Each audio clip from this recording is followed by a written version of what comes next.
In the shadowy streets of 1888 London, a series of gruesome murders sent shockwaves through the city.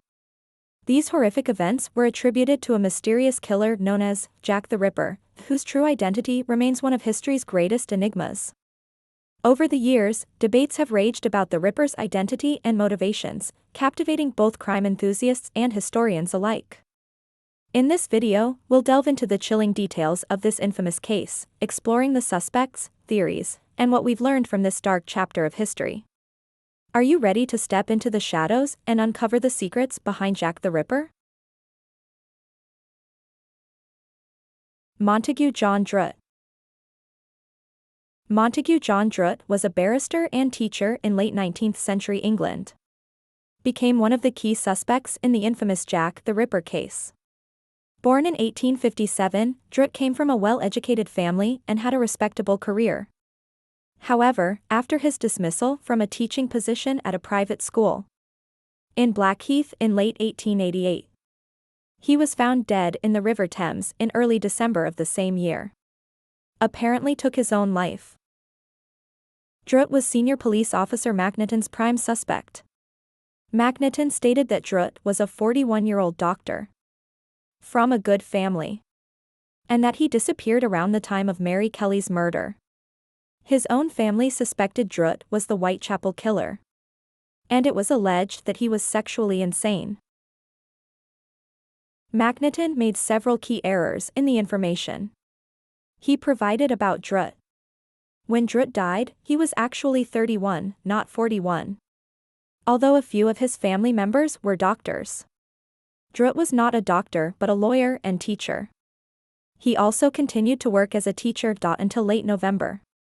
About 3 weeks after Mary Kelly's death, when he was dismissed from his job. The belief that his own family thought he was the killer remained a rumor, not evidence. Francis Tumble. Francis Tumble was a controversial figure in the late 19th century. Known for being a quack doctor and a possible suspect in the Jack the Ripper case. He was in London during the time of the murders, and was arrested on charges unrelated to the Ripper case. However, he managed to flee to the United States before he could be tried. Despite the suspicions, there was never any concrete evidence linking Tumble to the Ripper murders. Michael Ostrog. Michael Ostrog was a notorious criminal frequently mentioned in late 19th century discussions about Jack the Ripper. Born around 1833 in Russia, Ostrog was a career criminal with a long history of fraud, theft, and deception across Europe. He spent part of his life in prisons and mental asylums. Ostrog was named a suspect in the Jack the Ripper case by Macnaghten. Macnaghten's 1894 memorandum included Ostrog on the list of potential suspects due to his criminal background and his inability to account for his whereabouts during the Ripper murders. Despite being named, there is insufficient evidence linking Ostrog to the murders. His connection to the case is largely based on indirect evidence and his known history of evasion and deception. Jill the Ripper. Jack the Ripper could have been a woman. Some suggest that Jack the Ripper might have been a woman with medical or midwifery experience. The theory proposes that a female killer might have had easier access to the victims, possibly gaining their trust or appearing less suspicious. This idea is based on the assumption that women were less likely to be suspected or caught during that time.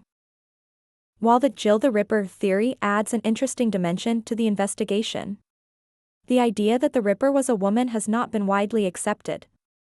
The general suspicion points towards a male perpetrator. Aaron Kosminsky.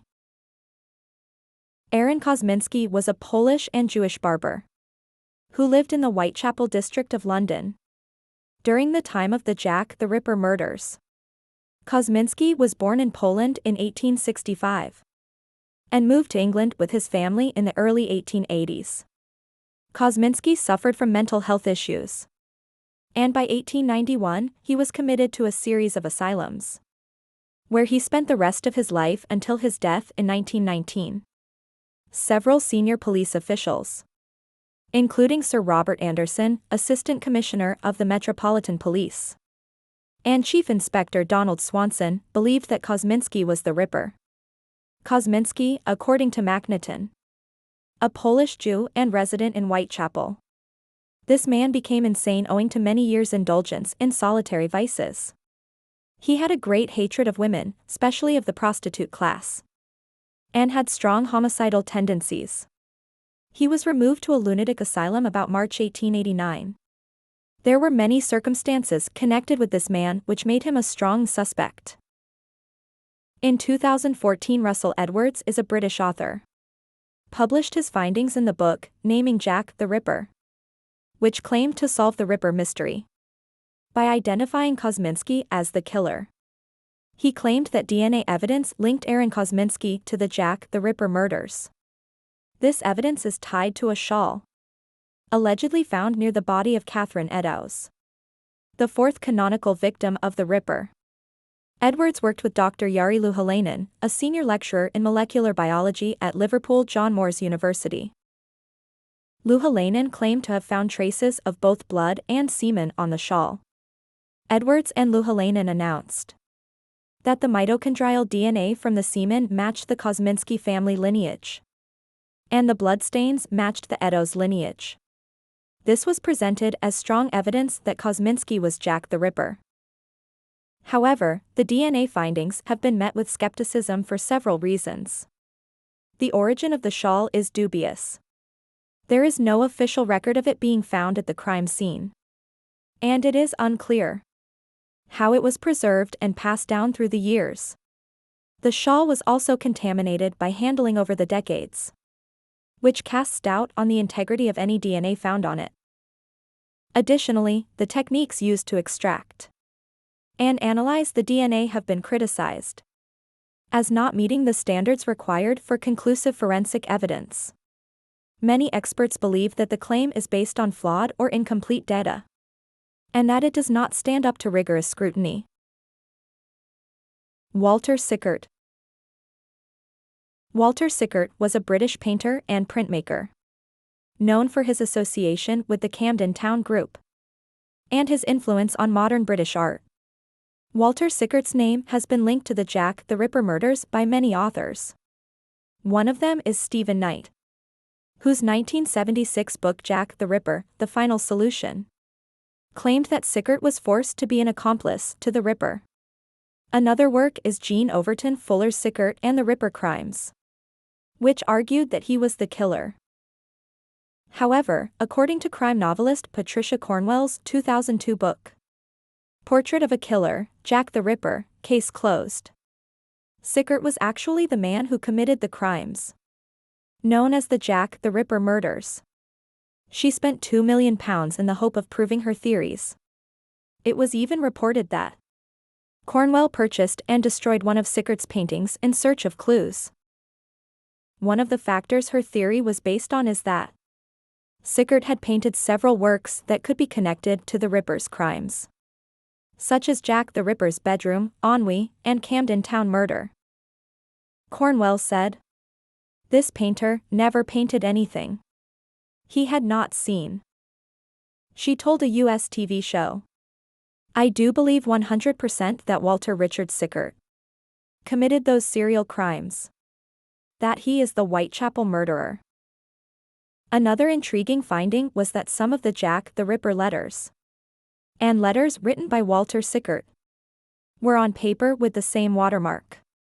During the late 19th century, watermarked paper was relatively common, and many types of paper were available. While watermarks can be useful in tracing the origins of paper, the application of this evidence in the context of the Ripper letters has been criticized. Opponents argued that the connection between the watermarks in these letters and Siker was inconclusive, as the paper could have been widely available. James Maybrick. James Maybrick was an English cotton merchant who lived during the 19th century. He married a woman named Florence Chandler, 23 years his junior, in 1881. And the couple had 2 children. Although little is known about Maybrick's life, it is believed that he self-medicated regularly with arsenic and other drugs, and that both Maybrick and Florence had extramarital affairs, leading to an unhappy marriage. James Maybrick died on May 11, 1889, under suspicious circumstances. His death was initially attributed to arsenic poisoning. Florence, who had confessed to having committed adultery, soon became the chief suspect. Florence Maybrick was tried for her husband's murder in a highly sensationalized trial. Despite the lack of conclusive evidence, she was convicted and sentenced to death, though her sentence was later commuted to life imprisonment. She served 15 years before being released. In 1992, Michael Barrett, a former scrap metal dealer from Liverpool, claimed to have found a diary belonging to James Maybrick, which he argued provided evidence that Maybrick was Jack the Ripper. Although the diary's author does not explicitly identify himself by name, it is quite clear from various personal references and other information within the diary that the author is James Maybrick. The diary was found in a battered and torn state, with many pages missing. Before concluding with the statement, "I give my name that all know of me, so history do tell what love can do to a gentleman born. Yours truly, Jack the Ripper." The diary presents graphic descriptions of the murders of the 5 canonical Ripper victims. The author claims that his wife was unfaithful to him in London's Whitechapel district. According to the diary, it was his wife's infidelity that drove him to vent his rage on the sex workers of Whitechapel, setting him on a bloody path. Moreover, some people claim that in a police photograph taken at the crime scene of one of Jack the Ripper's victims, Mary Jane Kelly, the blood splatters on the wall form the initials FM. They believe that FMS stands for Florence Maybrick, and that Jack the Ripper wrote these initials in blood as a reference to his wife. The origins of the diary were unclear, and the chain of custody was questionable. Initially, Michael Barrett, who first brought the diary to light, claimed that it had been given to him by a now-deceased friend. He later stated that the diary came from his wife, and that it had been in her family for as long as she could remember. He subsequently confessed to having forged the diary himself, but later retracted his confession, further muddying the waters. However, in 2017, Robert Smith, the publisher and current owner of the diary, claimed to have proven that the diary was actually found in James Maybrick's former home in Egberth, and was written by Maybrick in 1889. Various forensic tests were conducted on the ink and paper of the diary, with mixed results. Some tests suggested that the materials could date from the late 19th century, while others indicated they were more modern, leading to further doubts about the diary's authenticity. The diary contains numerous historical inaccuracies and errors regarding the Jack the Ripper case and James Maybrick's life, which ripperologists and historians have cited as evidence of a hoax.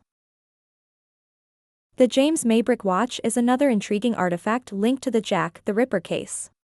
In 1993, shortly after the Maybrick diary surfaced, a pocket watch was discovered that bore the inscription, "I am Jack," along with the initials of the 5 canonical Ripper victims. The watch also had James Maybrick's name engraved on it. The watch was reportedly found by a man named Albert Johnson, who claimed to have purchased it at a flea market in Liverpool. The inscriptions were said to have been discovered when the watch was examined more closely.